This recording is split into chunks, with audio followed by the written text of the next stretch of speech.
Daines. Chairman, thank you.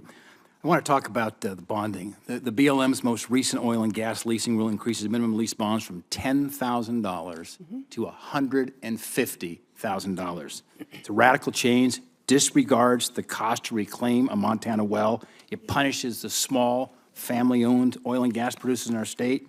Simply put, Montana's oil and gas producers can't afford a 1,500% increase in bonding.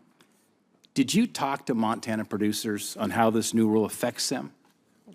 Senator, first I'll start with that's a simple question. Did you speak directly with any Montana producers on how this rule would affect them? I've spoke with the Western Energy Association, and I think there was Montana producers in the room, but I can't remember.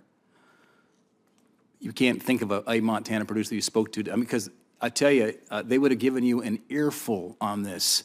Because they're giving me an earful on them.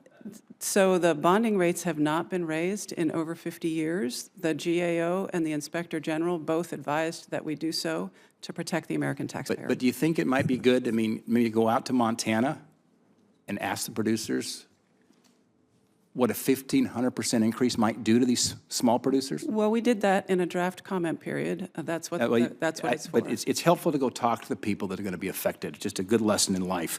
I want to talk about what's going on with grazing. The grazing on federal lands provides billions of dollars each year in ecosystem services. Your agency feels the need to attempt to separate grazing from other conservation values. Do you believe that grazing provides a conservation benefit?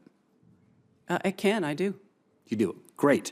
Will you commit to ensuring that the implementation of the public lands rule will not push Montana ranchers off their BLM grazing allotments?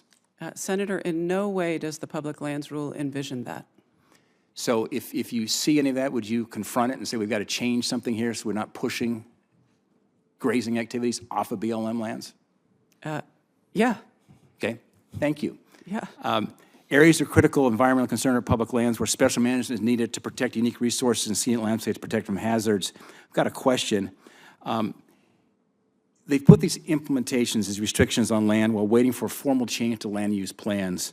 What public input would be required prior to these restrictions being put in place? Sorry, I missed the beginning of that. So it's the areas of critical environmental concern? Right. Yep. So what input's required here before putting these restrictions in place, do you think? As you know, areas of critical environmental concern are only designated through management plans.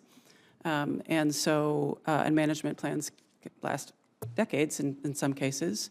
If somebody brings us a nomination for an ACEC, something arises that we need to address, we look at the relevance and importance criteria, as FLIPMA tells us to do.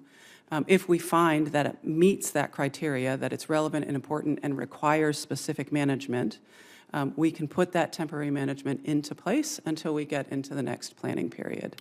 One follow-up question, Mr. Chairman, then I'll be finished.